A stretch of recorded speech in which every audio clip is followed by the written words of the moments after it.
biniyatil qabuli wal husul wa nili kullil ma'muli wa ila hadrati sayyidina maulana Muhammadin al-Mustafa ar-Rasul sallallahu alaihi wa alihi wasallam wa ila arwahi alihi wa ashabihi wa azwajihi wa dhurriyyatihi wa ahli baitihi wa sairi aswa'i millatihi min ahli sunnatihi wa jama'atihi khususan awliya wa sulaha ummatihi wa ila arwahi jami'i muassisi jam'iyyati nahdlatul ulama wa ru'usaiha syuriyatan wa tanfidhiyah wa mu'ammiriha wa musa'idiha wa man kana sababan fi intishariha wa ila arwahi jami'i ashabil ma'ahid ad-diniyah wal majalis al-ilmiyyah as-saniyah allati ussisat 'ala sunnati wal jamaah wa ila arwahi jami'i masyayikhina wa muallimina wa asatidina wa man istafadna 'indah wa ila arwahi jami'i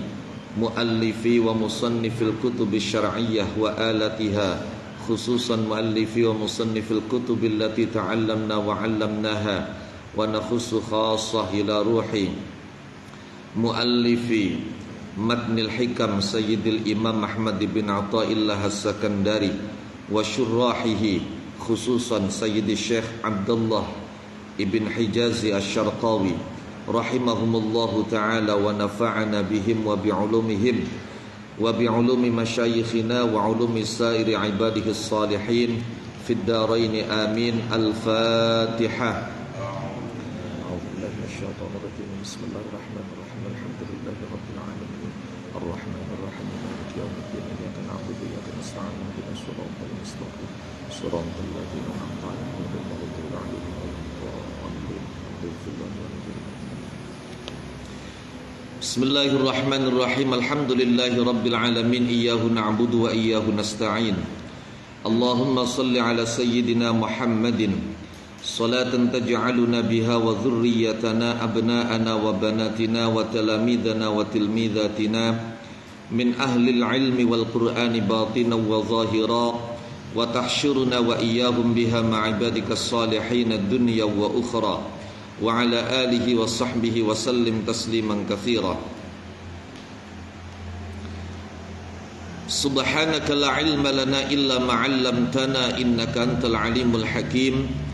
Rabbana yassir wa a'in ya karim muftah bil haqqi wa antal fattahul alim. Allahumma la sahla illa ma ja'altahu sahla wa anta taj'alul 'asira idza syi'ta sahla thumma amma ba'd.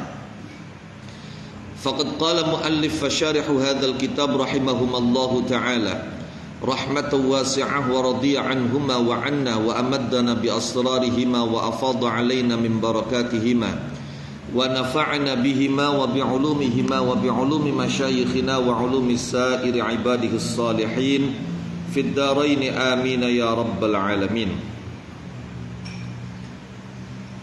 Wala antashaba jahilan la yarda an nafsihi khairun laka min antashaba aliman yarda an nafsihi. Fa ayyu ilmin li alimin yarda an nafsihi wa ayyu jahlin li jahilin la yarda an nafsihi. Allah. Ini masih melanjutkan hikmah yang sebelumnya, bahwa sumber dari segala kemaksiatan ialah ridho terhadap nafsu, dan sumber induk dari segala ketaatan ialah tidak ridho pada nafsu.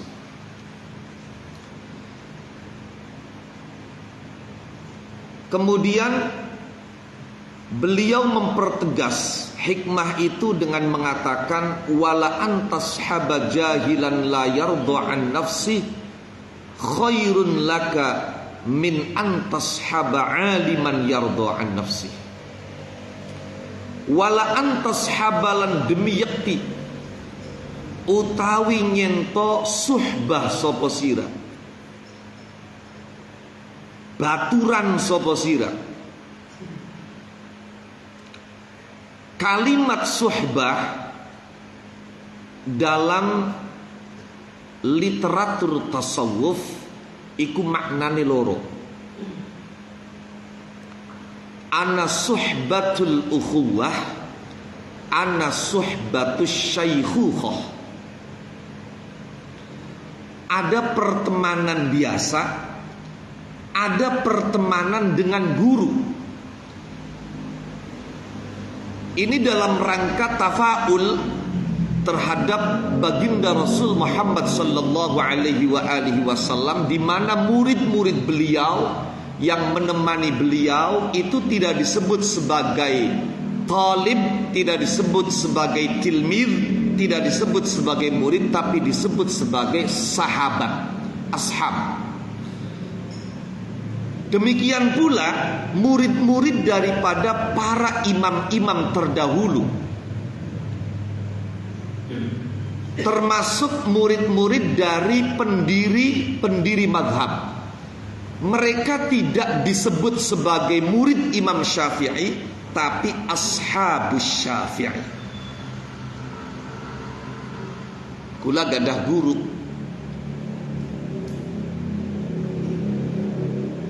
sing kapan bahasakaken santri niku sanes murid sanes santri, tapi rencang-rencang santri. Dumateng sedaya rencang-rencang santri, kagem sedaya kanca-kanca santri.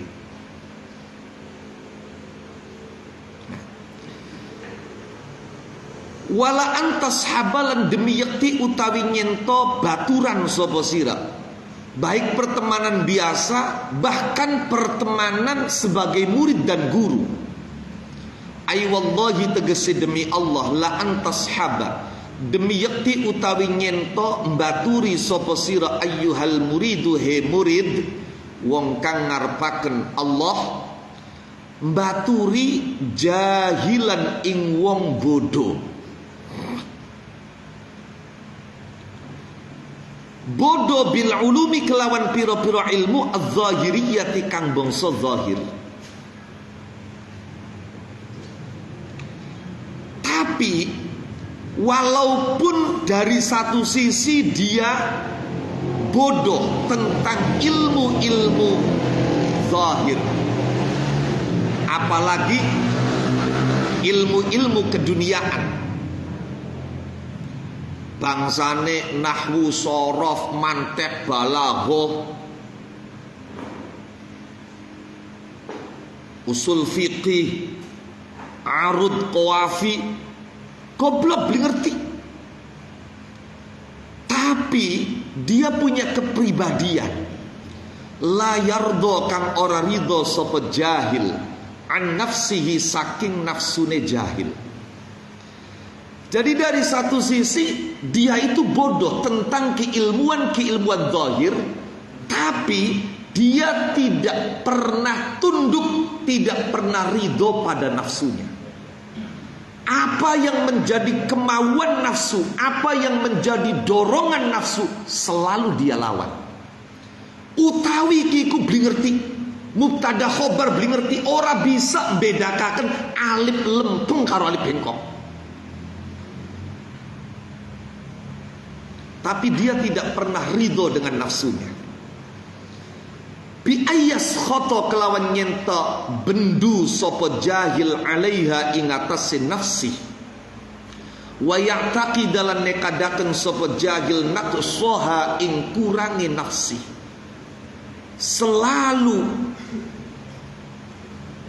tidak ada kata damai dengan nafsu, selalu mencurigai nafsu, selalu melawan bisikan nafsu. Walaupun bisikan itu terkesan baik. Karena seperti yang sudah saya sampaikan pada pertemuan yang sebelumnya, ada dua musuh yang harus selalu kita waspadai dan harus selalu kita curigai. Jangan pernah lengah sedikit pun. Yang pertama syaitan, yang kedua nafsu. Walaupun dalam merayu kita keduanya menggunakan bisikan-bisikan baik, terkesan memberikan nasihat. seperti yang disampaikan oleh Sidnal Imam Al-Busiri di dalam qasidah burdahnya, wattagi min nafsa wasyaitana wa'sihima wa inhuma mahadakan nusha fattahimi.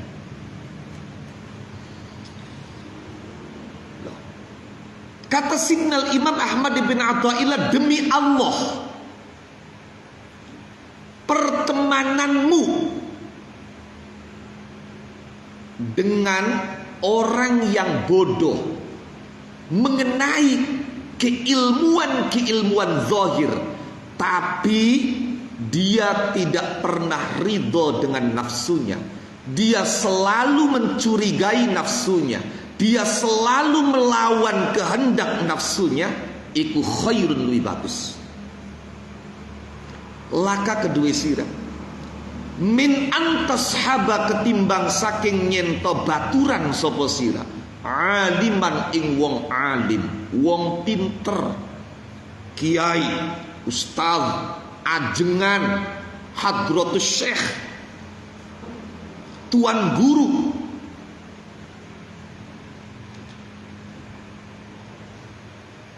Orang yang alim bidzalika kelawan mengkono-mengkono al-ulum az-zahiriyah. Sifatnya alim yardo kang ridho sapa alim an nafsihi, saking nafsune alim.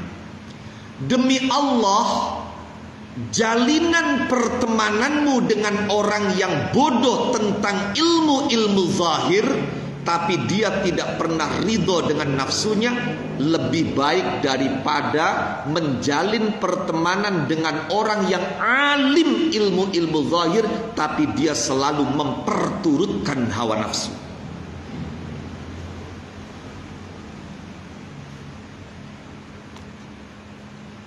Awas nih, aja sampai toli kanggo senjata. Kayak pula niki wong bodoh. Kerungu anak keterangan kaya kenen, wah wis oli kanggo senjata.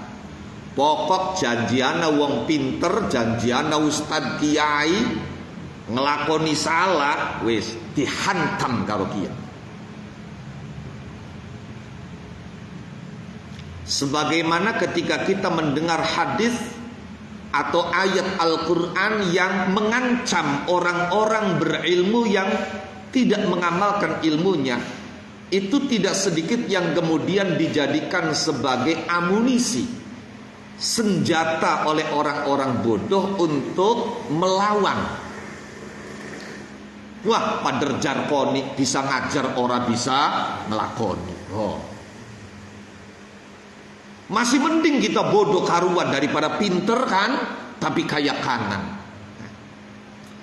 Sebagaimana saya juga ingin menekankan, ketika kita bertemu dengan nas, baik itu ayat Quran maupun hadis Nabi, atau mungkin pernyataan ulama yang menjelaskan tentang keutamaan ilmu, maka jangan pernah ini dijadikan sebagai alat untuk membodohi orang-orang bodoh, apalagi sampai pada akhirnya menganggap diri kita itu di atas mereka. Jangan sampai dijadikan alat untuk kemudian kita katakan kepada orang-orang bodoh bahwa kalian harus hormat, harus mengagungkan, harus memuliakan. Kalau ini dibiarkan berlanjut, orang bakal pragat. Wong pinter karo wong bodoh bakale wadan-wadanan terus, tukar-tukaran terus. Jare sing bodohe wong alim pinter orang ngamalaken ilmuwe bakale disiksa sedurunge sing nyembah berhala. Wa kullu man bighairi ilmin ya'malu a'maluhu apa namanya kan? Fa'alimun bi'ilmihi lam ya'malan mu'adzabun min qabli ubadil wasan. Kok jare sing alime, wa kullu man bighairi ilmin ya'malu a'maluhu mardudatun la tuqbalu. Jengkelak jengkelit, lengkak lengkik, nermimil cangkem wiridan, jengkelat-jengkelit sembayang, lengkak-lenggek puasa, kapan orang ngerti ilmu ora bakal diterima. Wah wis, ora peragat-peragat. Saya ingin tegaskan bahwa ketika kita menemukan ayat atau hadis atau makalah ulama yang di situ menyinggung tentang orang-orang alim yang tidak mencerminkan kealimannya, maka saya ingin katakan itu berlaku untuk orang alim. Wong sing bodoh aja melu-melu. Sebagaimana ketika ada keterangan yang di situ merendahkan orang-orang bodoh. Contoh misalnya, kayak mau wong sing ngamal orang go ilmu amali ditolak ora bakal diterima. Lebih ekstrim lagi, Imam Syafi'i membuat pernyataan menggubah satu syair yang isinya ketika kalian berjalan bertemu dengan orang bodoh maka takbirlah 4 kali. Coba bayangkan, wong sebodoh masih doyan mangan minumnya dianggap wong mati. Maka penjelasan ini hanya berlaku untuk orang bodoh. Jangan dipakai oleh orang alim untuk merendahkan mereka. Gampangnya ngomong cekake atur, wong iku dadia sing mawas diri. Sederhana sebetulnya. Kapan sampeyan ngerasa alim, bulan. Kapan ngerasa bodoh, ngaji, selesai sudah. Ora usah tukaran.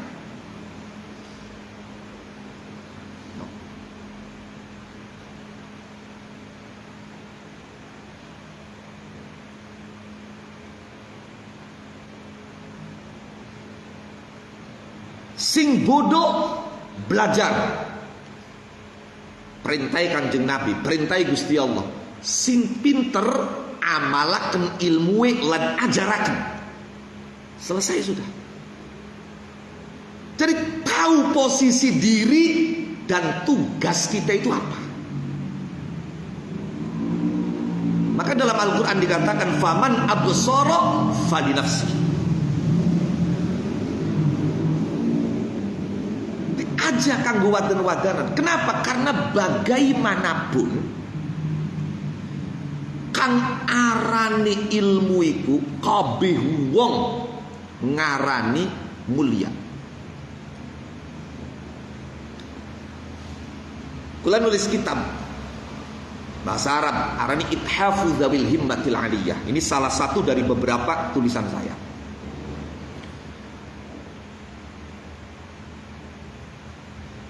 Di samping ayat Quran, hadis dan makalah-makalah aulia, ulama, di situ juga saya menyampaikan bukti kemuliaan ilmu yang tidak bisa dibantah. Bahwa ilmu itu mulia. Nyatane apa? Nyatane wong sing bodoh kapan diarani pinter seneng. Kapan diarani bodoh beli terima. Oh.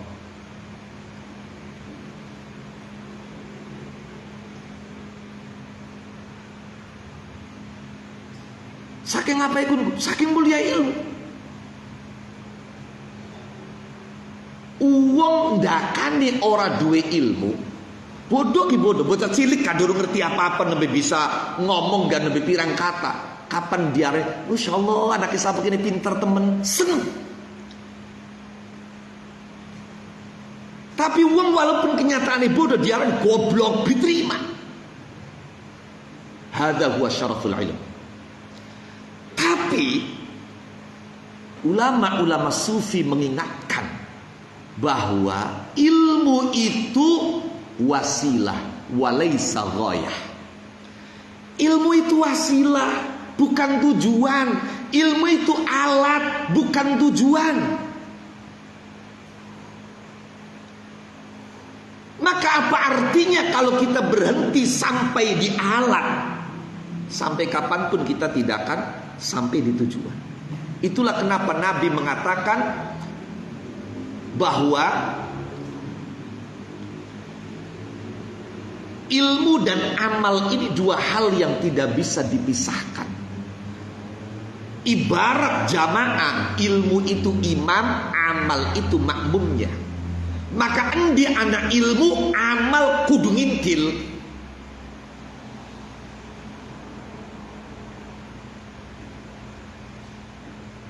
Jadi jangan berhenti hanya pada ilmu, tapi amalkan. Imam Ghazali bahkan membuat gambaran luar biasa. Kata Imam Ghazali, seandainya kau beranggapan bahwa ilmu itu sudah cukup, bisa menjadi penyelamat tanpa harus diamalkan, maka hal itu tidak akan pernah terjadi. Sebagaimana ada orang yang dia berada di depan harimau, di depan singa yang akan menerkamnya, yang akan mencakarnya. Sebetulnya di tangan dia ada pedang, tapi dia hanya diam. Jangankan melawan, menggerakkannya pun tidak. Kira-kira apa yang akan terjadi? Binasa. Maka menggerakkan pedang itu bagian dari amal. Menghindari serangan harimau itu bagian dari amal. Kemudian melawan menggunakan senjata yang ada di tangan kita bagian dari amal. Inilah yang diharapkan akan bisa menjadi penyelamat kita. Kalau hanya ilmu tapi tidak diamalkan, ibarat kita punya pedang tidak kita gunakan. Padahal musuh sudah tepat berada di depan kita. Ya mung semono masih mending. Loh, iya, toli eling bakal pengen selamat kudu digerakkan kan bisa selamat daripada wis ning ngarepane macan pedang orang gawa. Ya, Melayu beli bisa, loh kan kono. Loh. Makanya masing-masing punya tugas, masing-masing punya wazifah.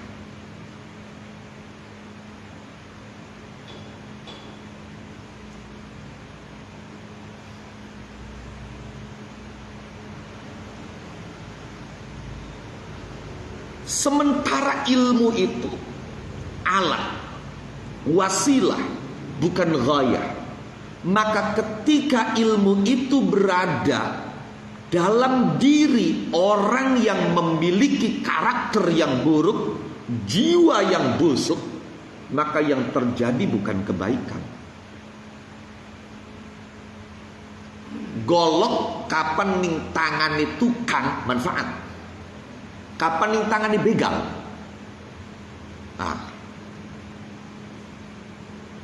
Nuklir di tangan orang yang memiliki hati yang baik itu bisa membuat sebuah negara maju. Energi nuklir itu luar biasa. Tapi ketika penguasaan nuklir itu oleh manusia-manusia yang memiliki hati yang busuk, maka akan dijadikan sebagai senjata pemusnah massal. Ini gambarannya. Maka demi Allah, kau menjalin persahabatan dengan orang bodoh tentang keilmuan-keilmuan zahir, keilmuan-keilmuan dunia, akan tetapi dia tidak pernah ridho dengan nafsunya.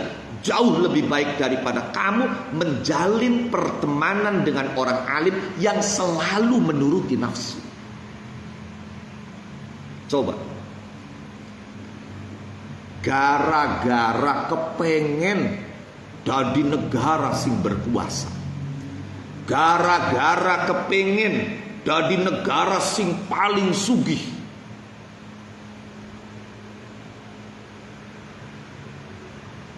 akhirnya apa? Gawe virus disebaraken, gawe virus dewek, gawe obate dewek. Obat wis oleng gabe pengen waras tuku obate ning dheweke. Kacau.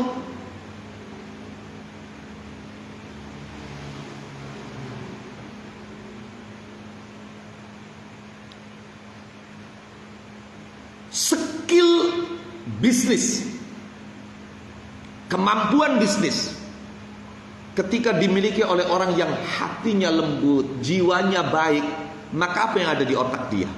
Bagaimana keluarga saya, masyarakat di sekitar saya bangkit perekonomiannya. Dibuatlah pelatihan bisnis. Bahkan dia siap menjadi pemasok modal sebagai orang yang ikut menanam saham. Sok sampean ayo belajar karo kula ilmu engko mulai bisnis sengende kula sing modali. Hitung-hitungan prosentase berapa persen. Tapi ketika kemampuan bisnis ini dimiliki orang-orang yang jiwanya busuk, hatinya rusak, apa? Katon ana wong kelas bawah arep meningkat kelas menengah, priben care hampir ora bisa berkembang, ditekan.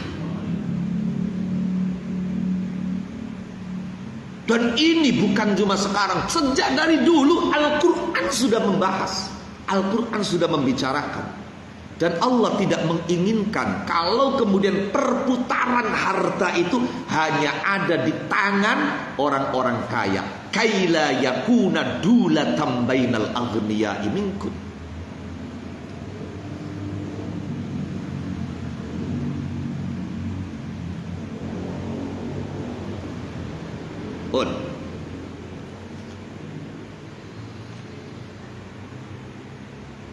Kemudian Syekh Abdullah bin Hijazi Asy-Syarqawi memberikan alasan kenapa bisa seperti itu, diantaranya li'anna suhbataman, krana setuhule mbaturi wong, li'anna suhbataman krana setuhune mbaturi wong yardo kang ridho sapa man an nafsihi saking nafsune man. Wa ingkana halis senajan ana sapa man aniku aliman, wong alim, wong pinter, iku syarrun blesak, mahdun kang murni 100% buruk, laka kanggo sira. Li anna sohbata karena setuhune bebaturan iku tu'athiru, bekasi, ngelabeti apa sohbah, mempengaruhi apa sohbah. Fatak tasibu, mongko ngasilaken sapa sira minhu saking alim hadal wasfa ing iki sifat al khabitha kang jember, kang kotor, kang jijik. Fasara mongko dadi apa ilmuhu ilmune alim dadiku ghairu nafi'in ora manfaat laka maring sira fi tahdhibi nafsika ing dalam berseni nafsu nira.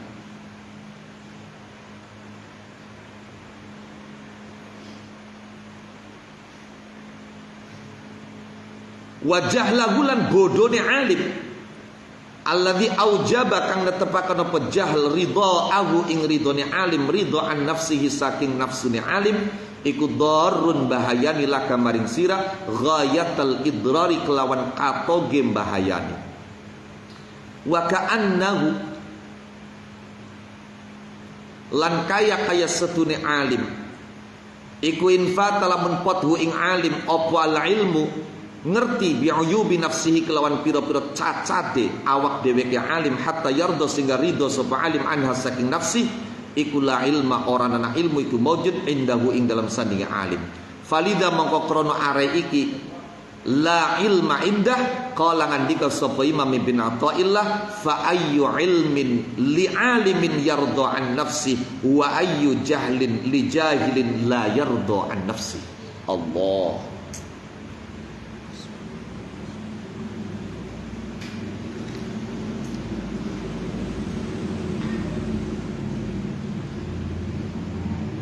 Gini,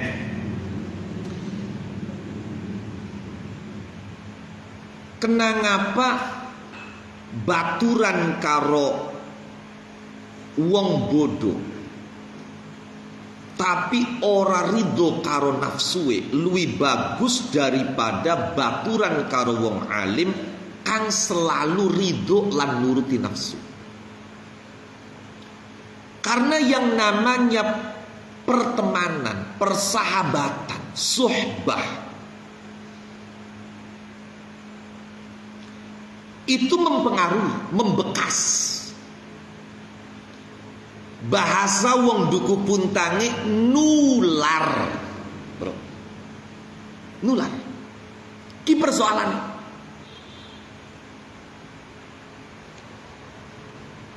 Dan dalam ilmu psikologi ini diakui dan dibenarkan bahwa karakter itu bisa nular. Watekiku bisa nular.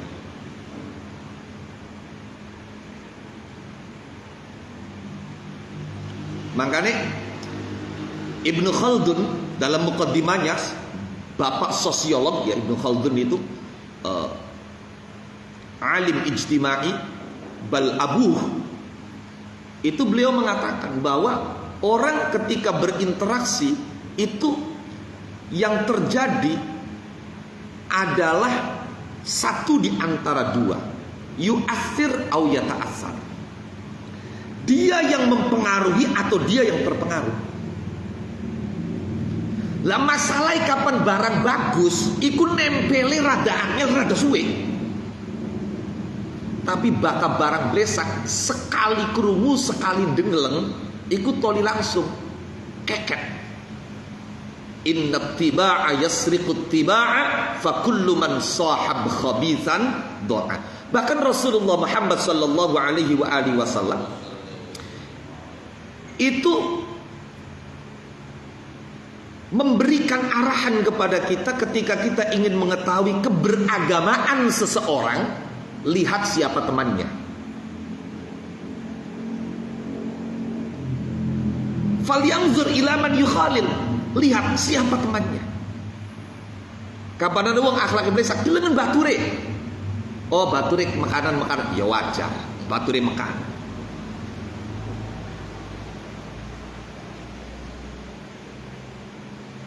Apa sih? Kewenangan korupsi lingkungannya, mau lingkungannya korupsi kabeh berjamaah. Oh ya was, lingkungan korupsi ya korupsi kegawa. Kuning gini berpengaruh.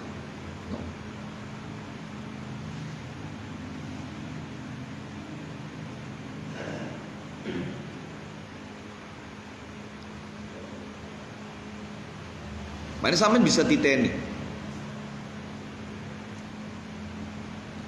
Bocah ning pondok kapan baturane karo bocah sing wekel. Sing kandhae obrolane tentang ilmu. Suwi-suwi terbangun semangatnya, pengen kayak kan. Loh, kapan kita ki hataman alfiyah? Kapan kita ki hataman Quran?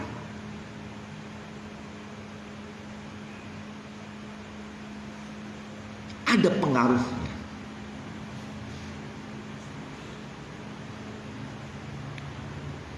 Sedangkan syarat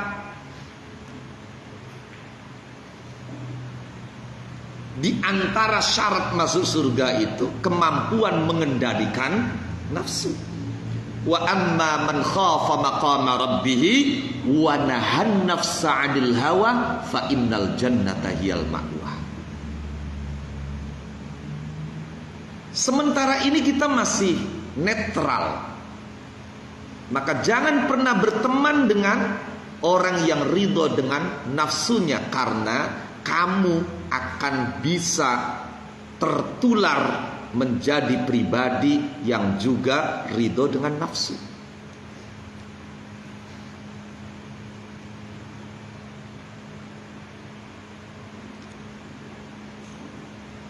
Sehingga ilmu dia, ilmu zahir dia itu bukannya memberikan manfaat kepada kamu. Karena jiwa dia itu buruk, maka kamu akan tertular memiliki jiwa yang buruk, sehingga ilmunya dia pun di tanganmu akan menjadi alat keburukan.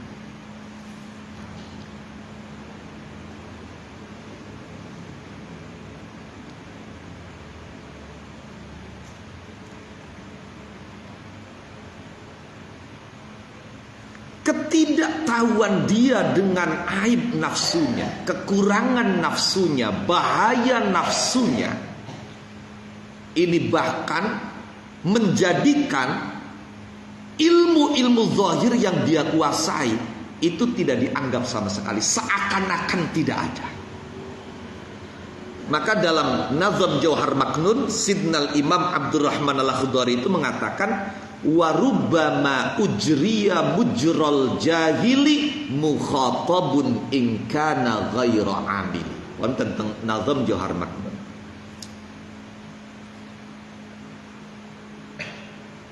Jadi wong kang ngerti tapi ora gelem ngamalaken pengertiane iku dianggep bodoh. Kenapa? Karena lakabidai karo wong sing beli ngerti. Ya coba, ana wong ngerti salat iku wajib, tapi beli dilakoni, ya pada karo wong sing beli salat. Jadi orang alim ketika dia tidak mengamalkan ilmunya, ya maka huwa wal jahil sawa, pada. Maka ancaman Allah Subhanahu wa taala dalam Al-Qur'an itu tidak hanya 1-2 ayat. Ada Allah mengumpamakan orang yang berilmu akan tetapi dia tidak mengamalkan ilmunya, justru malah selalu memperturutkan nafsunya, itu diumpamakan seperti binatang yang paling bodoh, yaitu keledai. Matsalul ladzina hummilut taurata tsumma lam yahmiluha kamatsalil himari yahmilu asfara.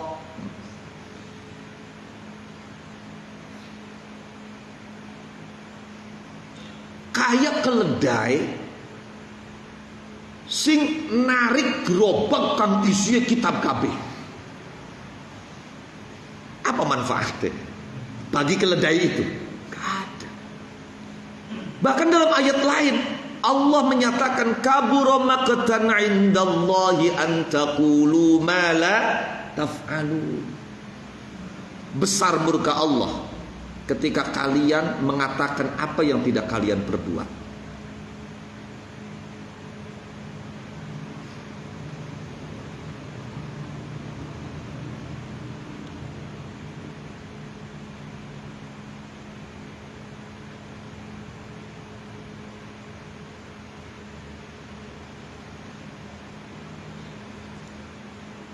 Bahkan di ayat lain dianggapnya orang yang seperti itu orang yang gak mikir, orang gak akal, orang otak.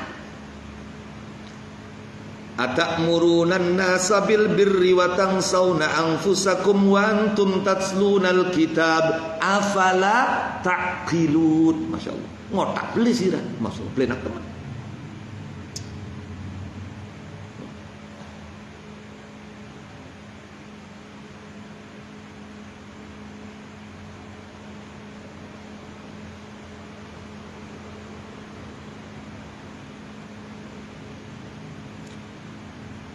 Bahkan salah satu ayat yang menegaskan bahwa orang yang menguasai ayat akan tetapi dia tidak mengamalkannya, lepas dari ayat-ayat yang dia kuasai, yang dia fahami, itu dinas oleh Al-Quran sebagai orang yang masuk dalam golongan kelompok orang-orang sesat.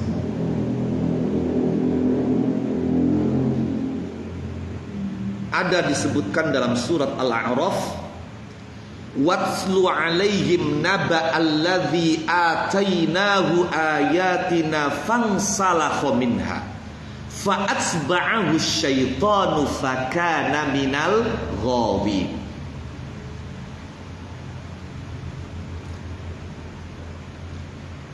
Bacakan pada mereka cerita orang yang aku beri ayat-ayatku, kemudian dia lepas dari ayat itu dan diikuti oleh setan kemudian, dan akhirnya dia termasuk orang-orang yang sesat.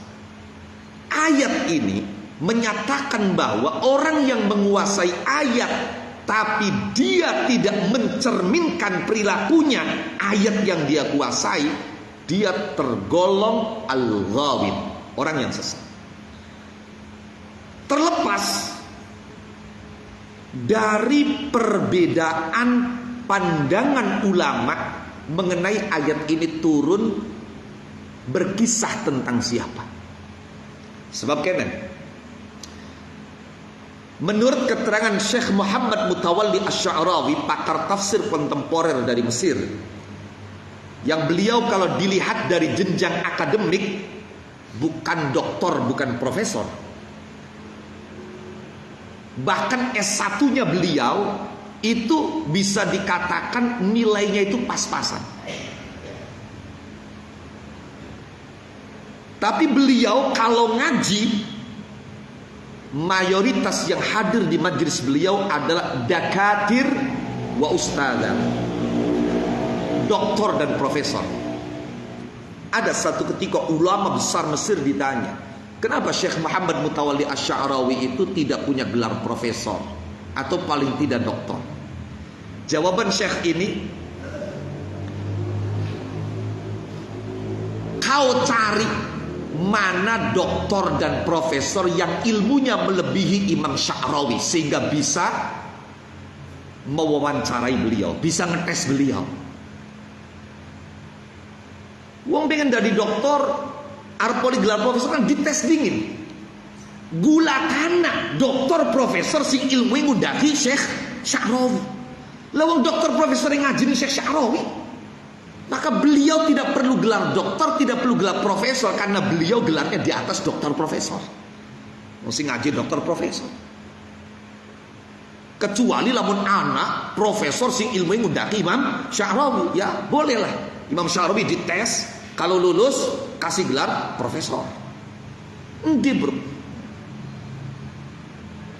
Kata Imam Sya'rawi ning Quran dititengi, kapan nyebutaken aran maka kedadiane kanggo wong kuwen bae. Contoh misalnya, Al-Quran menceritakan sosok perempuan yang bernama Maryam melahirkan anak laki-laki bernama Isa tanpa ayah. Maka kata Imam Sya'rawi, itu sepanjang umur dunia hanya terjadi pada Siti Maryam. Dua anak laki-laki nih.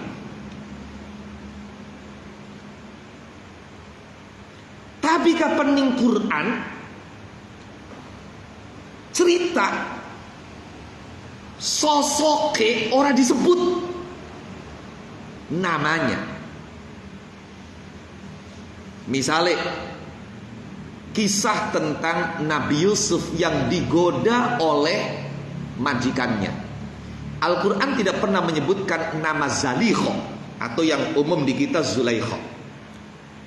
Lahkan di Quran kalimat Zalikho itu diceritakan dalam Al-Quran, warawadathu allati huwa fi baitiha an nafsi wa ghallaqatil abwab. Warawadathu allati menggunakan isim mausul. Jadi Yusuf ini digoda, dirayu sedemikian rupa oleh wanita yang Yusuf tinggal di rumahnya. Tidak disebut wanita itu siapa namanya. Maka kejadian yang semacam ini bisa terjadi kapanpun sampai hari kiamat. Ketika anak uang diopeni meneng ning kono toli mekonon karo wong sing ngopenane.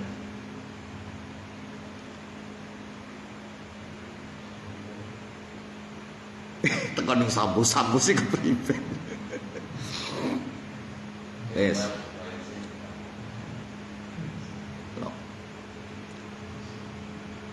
Lah,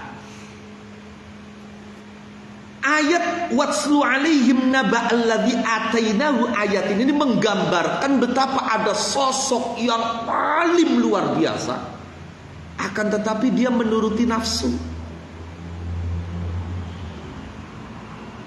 Satu versi menyebutkan ya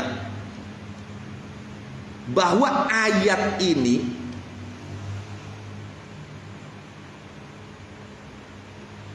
turun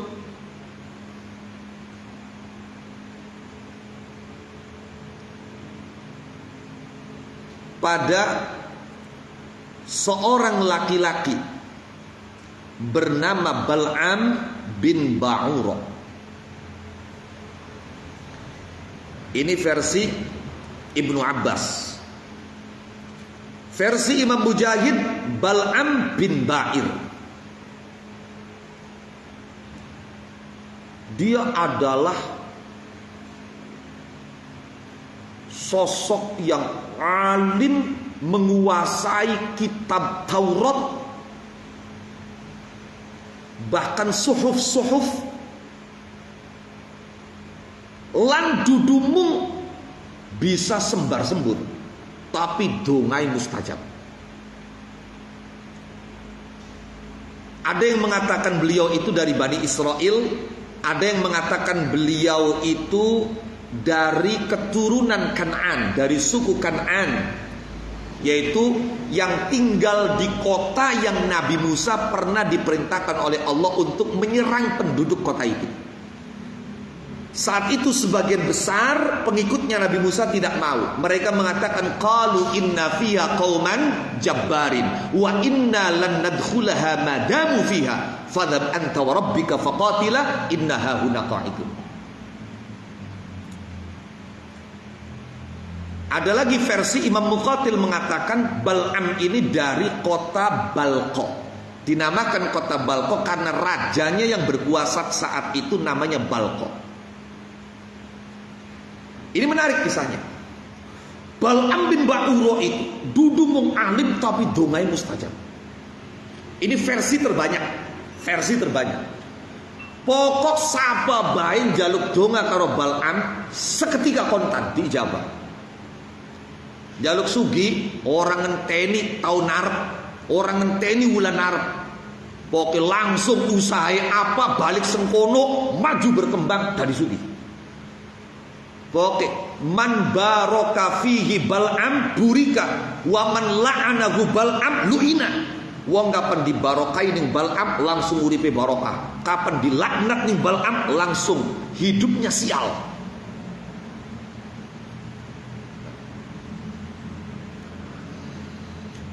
Nabi Musa oleh Allah Subhanahu wa ta'ala diperintah untuk mengajak kaumnya masuk ke tanah yang disucikan.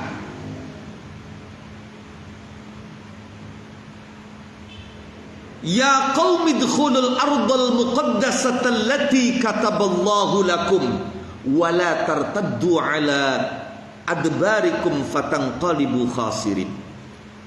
Ternyata kaumnya tidak mau.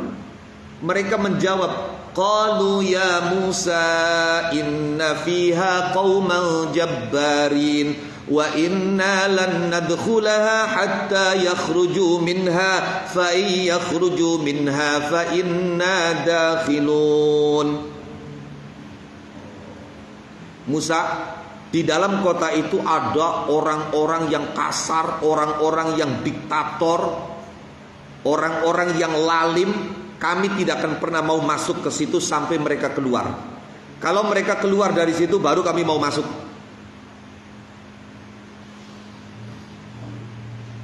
Jare Nabi Musa beling sayo manjing baik kudu perang-perang. Wah, kane hebat-hebat petekel-petekel. Gagah-gagah rasa-rasa gulane kita cilik-cilik kayak kenen. Mong lah mong. Ada dua orang pengikut setia Musa yang memberikan nasihat. Qala rajulani minal ladzina yakhafuna an'ama Allahu 'alaihim adkhulu 'alaihimul bab fa idza dakhaltumuhu fa innakum ghalibun wa 'alallahi fatawakkalu in kuntum mu'minin. Wis coba yang Musa ku beli pati-pati ngejak dikongkon ning Gusti Allah. Kapan muni dikongkon ning Gusti Allah pasrahkaken bae apa jare iso menang beli burung anak. Wis dinasihati kaya kono tetep beli gelem. Qalu ya Musa inna lan nadkhulaha abadan ma damu fiha fadhhab anta wa rabbuka faqatila inna hahuna qa'idun. Jawab belakang Bani Israil. Musa, temenan, selamanya kami tidak akan pernah mau masuk ke kota itu selama mereka ada di dalamnya. Jadi fadhab anta wa rabbuka faqatila. Wis sok sira bae karo pangerane sira perangan dhewek kita ning kene. Bladak wis apa? Fadhab anta wa rabbuka faqatila inna hauna qaidun. Kita ndodok ning kene nongkrong ngenteni kok bakal sira wis menang nembe kita mancing. Bladak wis coba. Bani Israil. Oke. Nah, ketika Nabi Musa menuju Ardul Muqaddasah atau Ardul Jabbarin ini, dan beliau sampai di tanah Bani Kan'an, dulu masuk wilayah Syam. Penduduk situ berbondong-bondong datang kepada Bal'am bin Ba'urah. Dan Bal'am bin Ba'urah itu dikenal, dia itu sosok tokoh agama, ulama yang menguasai Ismul A'zam. Di kapan Ismul A'zam diwaca wis njaluk apa keturutan. Ismul A'zam. Ismul A'zam itu kan alladzi idza du'iya bihi ajab wa idza su'ila bihi aqta. Kapan dinggo donga pasti mustajab. Kapan dinggo median jaluk pasti dipai. Bruk jaluk apa baik. Ismul A'zam. Mereka datang kepada Nabi Musa, mereka datang pada Bal'am bin Ba'urah dengan mengatakan bahwa Bal'am, Kiai Bal'am, Musa itu sosok laki-laki yang kasar, keras. Dan dia sekarang sedang menuju ke sini membawa serta tentara yang banyak. Kalau sampai dia berhasil masuk ke sini, maka kita penduduk asli yang akan terusir. Bukan cuma terusir, tidak menutup kemungkinan kita semua akan dibunuh binasa semua. Dan tanah tercinta kita ini nanti akan ditempati oleh Bani Israel. Engkau wahai Kiai Bal'am punya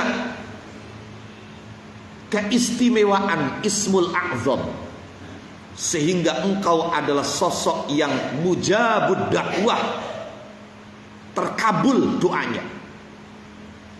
Jadi tolong sampeyan metua ning perbatasan anak gunung kok kapan katon rombongan Musa sengkaduan dongakaken sing blesak aja sampai bisa manjing mene. Wis laknat mereka. Tadi dikatakan bahwa Bal'am itu man baraka fihi Bal'am burika wa man la'anahu Bal'am lu'ina. Wong kapan didongai barokah ning Bal'am langsung uripe barokah. Kapan disupatan ning Bal'am langsung sial uripe. Jadi laknat saja mereka. Lah, Bal'am diminta seperti itu. Apa jawabnya Bal'am? Jari Bal'ami wailakum nabiyullah wa ma'ahul malaikatu wal mu'minun kaifa ad'u alaihim wa ana a'lamu minallahi ma a'lam. Celaka kalian. Musa itu dudu wong biasa, nabi. Yang ikut dengannya bukan hanya tentaranya yang beriman, malaikati lu yakin. Tadi sing ngintil Musa iki antara sing katon mata karo sing dikaton, lu yakin sing dikatone. Bagaimana mungkin saya mendoakan buruk mereka? Saya tahu tentang Allah apa yang tidak kalian tahu. Kalau sampai saya menuruti kemauan kalian, maka esun lamun jari basa wetane aku bakal kapiren dunia akhirat. Saya akan menjadi manusia yang paling sial dunia akhirat. Hilang semua dunia akhirat saya. Sial dunia, sial akhirat. Akhirnya dibujuk dirayu terus. Sampai akhirnya apa? Kata Bal'am, ya wislah, hari golongan istirahat terus-terusan jaluk kaya konon hatta u'amira rabbi. Saya mau minta persetujuan dulu sama Tuhan. Saya mau tanya dulu sama Tuhan. Boleh tidak? Jadi Bal'am ini walaupun dia menguasai Ismul A'zam, dia tidak gampang dimintai doa. Orang mesti sampean misalnya teka sowan to njaluk didongakaken arep pilihan kuwu, kira-kira jadi to langsung didongakaken karena misalnya gegawane akeh beli. Beliau baru mau mendoakan kalau memang sudah ada ilham dari Allah, doakan. Kalau memang Allah ilham yang diberikannya jangan doakan, dia nggak akan mendoakan. Itu Bal'am. Nah, tiba-tiba beliau kemudian zikir sama Allah sampai tidur. Di dalam tidurnya beliau kemudian mendapatkan isyarat untuk jangan pernah mendoakan buruk Musa dan rombongannya. Pagi-pagi beliau menemui kaumnya yang sudah menunggu. Gimana Bal'am, setuju tidak? Waduh, sorry, kata Bal'am, Tuhan tidak setuju. Saya dilarang mendoakan buruk Musa dan rombongannya, jadi tidak bisa. Akhirnya oli kikiye maning, teka maning, dibujuk maning, dirayu sekian kegawan pirang-pirang. Wis emase, perake, duwite, luar biasa, patungan.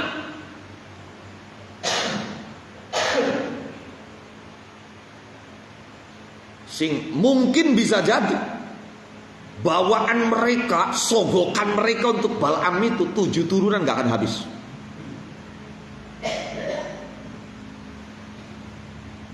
Terus dibujuk. Akhirnya ya wis dari Bal'ame, encak engko kita arepan takon maning karo pangeran. Saya akan tanya lagi sama Tuhan. Saya akan minta izin lagi sama Tuhan, diizinkan atau tidak. Bokat wingi si ora oli toli sekian oli bokat ngono kan ngono. Perasaane Gusti Allah sapa pelin-pelan. Loh. Akhirnya zikir ndonga, ya Allah pripun ki kula dijaluk kongkon ndongakaken Musa sarombongane. Turu Bal'am. Ternyata tidur, dia tidak mendapatkan isyarah apapun. Maka dia ceritakan kepada kaumnya, saya nggak mendapatkan isyarah, diolii beli, dilarang beli. Wah, ini dijadikan bahan oleh kaumnya, diprovokasi Bal'am. Wah, kinki berarti terserah sampean kinki. No iya berarti terserah sampean. No iya, lamun jing larang tentu isyarah yang larang. Lamun jing misale itu baik apa ya tentu isyarah yang ngongkon. Laka isyarah berarti terserah sampean. Dari dongakaken baik sing blesan. Wah, sogokane teka maning, metu maning, sampai pada akhirnya iftatana Bal'am. Bal'am pun terbujuk, tergoda dengan limpahan harta yang diberikan oleh mereka, emas, perak dan segalanya yang dibawa serta oleh mereka. Akhirnya kemudian Bal'am menuju gunung yang dekat dengan perbatasan, yang ketika naik ke gunung itu dari kejauhan bisa melihat siapa yang akan datang menuju ke tempat. Gunung Husban namanya. Lah, setelah sampai di gunung terlihat rombongan besar. Wah. Maka Bal'am pun mulai berdoa. Tapi luar biasa, aneh. Pada saat Bal'am ingin mendoakan agar Musa dan rombongannya mendapat laknat, justru beliau mestinya mengucapkan Musa dan kaumnya, malah beliau lidahnya itu kesletot mendoakan kaumnya sendiri. Jadi kapan dongeng Allahumma al'an, pengen ini ngatiki Musa wa man ma'a, malah Allah mal'an qaumi. Kapan cakwis ganti dongeng, kita arepan dongakaken bagus kaumi kita, kan mau kadung teklaknat kan. Tadi diwalik, ya Allah, mudah-mudahan kaum saya tidak pernah mendapat laknat apa, hidupnya berkah apa. Bener ini ngati niate pengen kaumi, malah ilate cemplonge Musa wa man ma'a. Masya Allah. Diulang sampai 3 kali seperti itu. Jadi kapan arep ndongakaken blesak Musa karo rombongane iku cangkem muniye kaum dheweke. Bahkan ndongakaken bagus kaum dheweke iku cangkem parane malah ndongakaken Nabi Musa karo rombongane. Waduh, ini sudah di luar kendali. Kaum protes, Balaam, siraku priben anang kongkon ndongakaken blesak Musa karo rombongane malah blesakaken golongane kita sing didongakaken blesak. Bener dongakaken bagus golongane kita malah Musa karo rombongane sing didongakaken bagus priben. Jawab Balaam, saya angkat tangan. Ini semua sudah di luar kendali saya. Ini bukan kemauan saya. Angkat tangan harus bisa beli sanggup, kita beli sanggup dongakaken Musa sarombongan.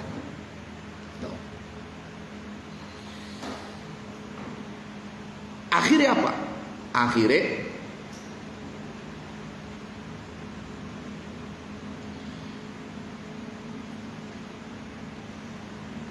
Balaam kerasa bahwa dunianya akhiratnya sudah sia-sia. Sial wis pokoknya. Entok kabilang kabeh bakal rugi dunia rugi akhirat. Wis kadung kita kayak kenen cari Balaam. Ya wis mekenen bae. Lamun sampai Musa karo rombongan kok bisa manjing ning daerah kene, jalan satu-satunya, cara satu-satunya, kerahkan wanita-wanita untuk menggoda mereka. Sebab pancen daerah kudu terkenal wadone ayu-ayu.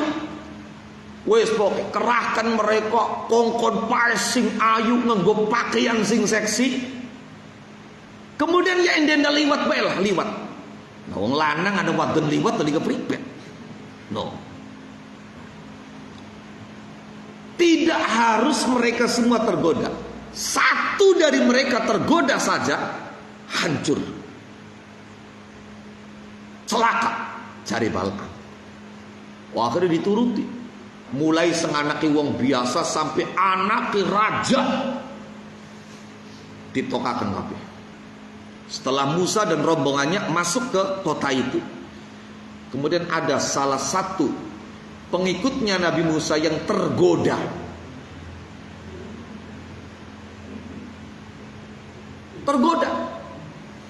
Barang wis kegoda, sebelum mereka keluar rumah menemui Nabi Musa dan rombongannya, mereka sudah didoktrin di rumah.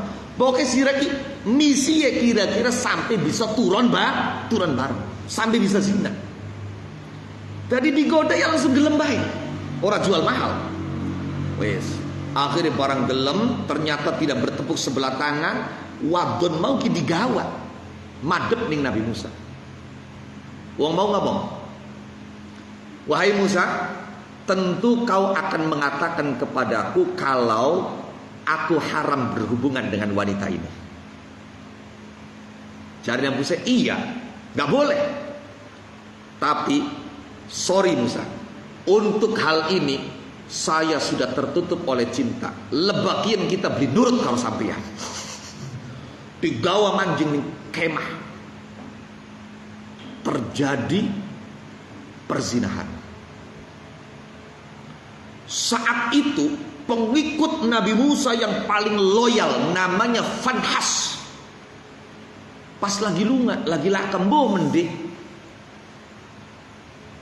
Nyata ketika itu baru terjadi. Nembetul wis gampangan ngono lho ya. Nembetul. Durung tultal nembetul. Durung tul, durung taltul, nembetul. Allah langsung murka. Diturunkan kepada mereka taun. Masya Allah. Pandemik, wabah.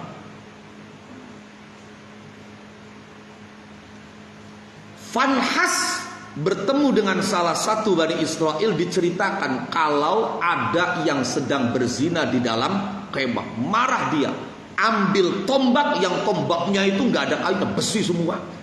Dan dia itu paling ditakuti, masuk langsung guys, wong loro-lorane masih lagi tumpak-tumpakan, dicublek karo, ditusuk pakai tombak itu, diangkat dengan entengnya ke atas, dibawa keluar. Ya Allah, angkat taun yang kau turunkan. Orang yang telah mendurhakaimu sudah aku balas dengan gini. Saat itu juga pandemi itu hilang dan lenyap. Tapi subhanallah, dalam waktu yang singkat saja, mulai Tul sampai Fanhas membunuh kedua orang itu, berapa banyak Bani Israel yang meninggal? Ulama-ulama ahli tafsir menceritakan 70.000 mati kena wabah itu. Oke.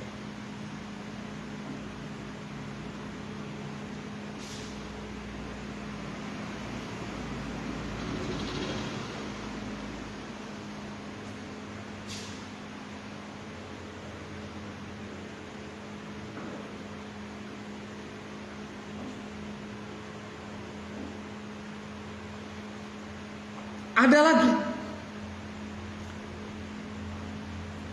versi yang menyebutkan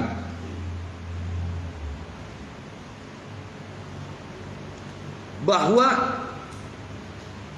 ayat watslu alaihim naba alladzi atainahu ayatina ini turun pada Umayyah bin Abi Salt As-Saqafi. Berarti terjadi pada zaman Nabi Muhammad sallallahu alaihi wasallam.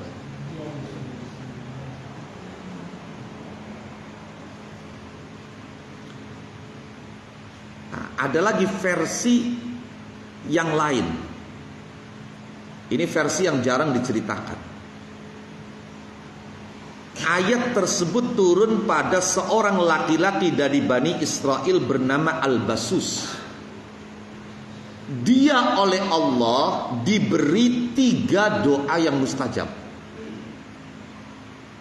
Dia oleh Allah sepanjang hidup diberi 3 doa yang mustajab. Jadi kalau sudah digunakan semua ya sudah, doanya gak mustajab. Jadi pai doa mustajab itu ping telu pokoknya bruk. Sira dongae jalukane mustajab di warung jaluk apa pe dituruti di warung tapi mung ping telu. Ora digonggo dongae itu. Masih dia mane. Lah, akhirnya rabine ngomong, Mas, sampeyan duwe donga telu mustajab ora digonggo nganggur baik, njaluk si kanggo isun siji. Dongakaken isun maksudnya. Dari jari lakine yang rabi sing njaluk sira njaluk didongakaken priben. Dongakaken isun kira-kira dadi wong wadon sing paling ayu. Paling ayu didongakaken, masya Allah, dadi paling ayu, ajmalan nisa, dadi wadon sing paling ayu. Barang dadi wadon sing paling ayu, ake sing goda, ake sing rayu, ake sing ngechat, anak ake sing inbox, ake sing DM yang ayu. Loh, iya. Akhirnya laki ini digawe cemburu bayantem. Bareng laki ini cemburu bayantem, mulai imbang-imbang. Laki kita gantengnya semono, sugih semono. Anak sing goda kita gantengnya kaya kanan, sugih kaya kanan. Loh, akhirnya apa? Akhirnya sengit karo laki ini, memilih dengan orang lain. Oh, bareng milih wong sejen ya mengkel laki ini sira dah di paling ayu sun sing dongakaken. Esun masih duwe donga mustajab loro maning. Wis pokoke aja watir. Bengik didongakaken langsung, ya Allah, mantan istriku jadikan anjing, masya Allah. Filhal seketika dadi kirik, wajahnya berubah menjadi wajah anjing. Wes dari kari siji dong ae, die eman-eman kari sijiku. Oh, iya.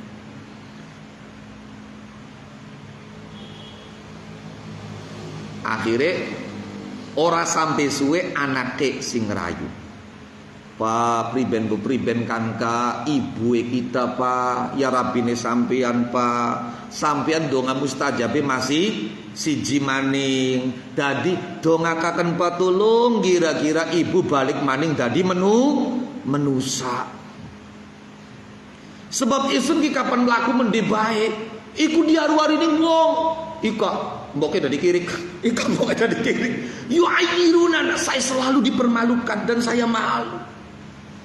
Akhirnya dituruti yang sing jaluk anak, maka donga mustajab entok kabeh. Ada. Tapi versi mayoritas ayat itu turun mengisahkan tentang Bal'am bin Ba'ura. Di ala kulli hal, bahwa ilmu itu hanya wasilah, bukan ghayah. Maka jangan pernah berhenti sampai di level ilmu. Bahkan ilmu ketika orang diamalkan, ketika yang punya itu selalu memperturutkan nafsunya, apalah artinya ilmu yang dia kuasai, yang dia punya. Sama saja dengan yang tidak punya ilmu. Maka dikatakan fa ayyu ilmin li alimin yardu an nafsi. Ilmu model apa? Wonge masih nuruti bae hawa nafsu. Bodoh. Apakah bisa dikatakan bodoh kalau kemudian orangnya selalu menahan diri dari Kira-kira sing cerdas sing endi? Ya sing dianggap bodoh sebenarnya cerdas ketika dia tidak menuruti kemauan nafsu. Sing diarani pinter ya pun sing bodoh nyatani wong nuruti bae hawa nafsu. Iki makna gampangnya fa ayyu ilmin li alimin yardu an nafsi wa ayyu jahlin li jahilin la yardu an nafsi. Fa ayyu ilmin mangkoti ende ilmu iku li alimin kedue wong alim yardu kang ridho sapa alim an nafsihi saking awak dheweke alim, saking nafsune alim. Wa suhbatu man utawi baturi wong lam yardo kang ora ridho sapa man an nafsihi saking nafsune man wa in kana halisan jan ana sapa man iku jahilan wong kang bodoh iku khairun kebagusan mahdun kang murni wa fi halan iku tetep ing dalam suhbah kullul faidatu tiskabene faedah wong kapan baturane karo wong jujur ya akhire suwe-suwe kegawa jujur baturane karo wong ahli ngaji ya suwe-suwe pengen melu ngaji. Di kapan baturane karo wong sing selalu ngelawan ning bisikane nafsu yang kok suwe-suwe gak nular kitae dadi bisa mengendalikan nafsu. Maka bagus. Wa fiha lan iku tetep ing dalam suhbatu man lam yardu an nafsi wa in kana jahilan kullul faidati tiskabene faidah. Kenapa li anna tab'a karena setune watak iku yasriku nyolong apa tab'a minat tab'i saking watak. Jadi artinya apa? Watak itu saling mempengaruhi. Kadang ada orang yang watak baiknya itu tercuri oleh si A. Nah, watak buruknya si A yang dicuri oleh dia. Itu saling mempengaruhi. Wan nafsu ta nafsiku majhulatun diwatekaken ala hubbil liqtidai ing atase demen manut biman kelawan wong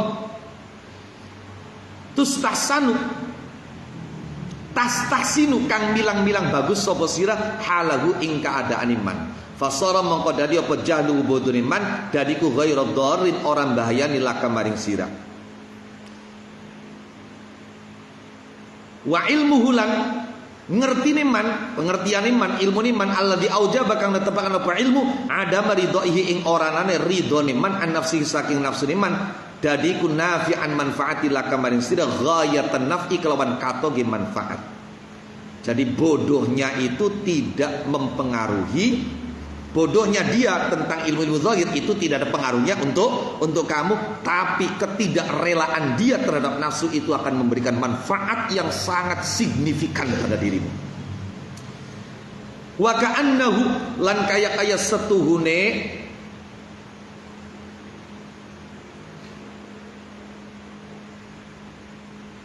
alim idza alima ing dalam iku idza alima ing dalam nalikane ngerti sapa alim ngerti bi uyubi nafsihi kelawan pira-pira aibe awak dheweke alim hatta lam yarda sehingga ora ridho sapa alim anha saking uyubi nafsi iku la jahla. Oh berarti idza alim mboten dadi iku wa ka'anna ulan kaya setune alim idza alima ing dalam nalikane ngerti sapa alim bi uyubi nafsi kelawan pira-pira aibe awak dheweke alim hatta lam yarda sehingga ora ridho sapa alim anha saking nafsi iku la jahla ora ana bodho iku mujud indahu ing dalam sandinge alim. Walidalan karena ari iki ka annahu idza alima bi uyubi nafsi hatta lam yardu anha la jahla indah qala ngandika sapa Imam Ibnu Athaillah wa ayyu jahlin li jahilin la yardu an nafsi Manane wa ayu jalin tende bodoh iku li jahilin kedue wong bodoh la yardo kang ora ridho sapa jahil an nafsi saking nafsune jahil li annahu krana setune jahil iku idza hasala ing dalem nalika hasil lahu kedue jahil apa hadal ilmu iki ilmu sara mongko dadi apa kelakuan dadi kula jahla ora nana bodoh iku maujud indahu ing dalem sandinge jahil. Terus apa terusan?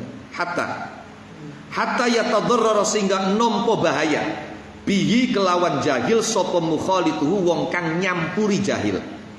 Fatakunu mongkana apa suhbatu baturi jahil aniku khairan bagus mahdon kang murni. Fatanwinu mongko titanwin fi qouli dalam dawi Imam Ibn Athaillah ilmin rupani lafan ilmin wa jahlin nan nafad jadin iku litanwi ikrono merna ai fa ayu ilmin tegese mongko utawi ende ilmu iku nafiun manfaati wa ayu jahlin uti ende bodoh iku darun bahayani. Jadi artinya apa manfaat ilmu yang ada pada diri orang yang selalu memperturuti hawa nafsu? Tidak ada manfaatnya. Sebagaimana tidak menimbulkan bahaya sama sekali kebodohan orang tentang ilmu zahir ketika dia tidak ridho kepada nafsunya. Ada juga yang menjelaskan begini, fa ayyu ilmin li alimin yardu an nafsi wa ayyu jahlin li jahilin la yardu an nafsi. Maknane ora pantes diarani alim lamun nuruti hawa nafsu, sepira nguasai kiyen no. Lan ora bisa diarani bodoh walaupun beli ngerti kan kiyen ketika orang itu selalu melawan nafsunya. Nakifuna wallahu a'lam bissawab. Al-Fatihah.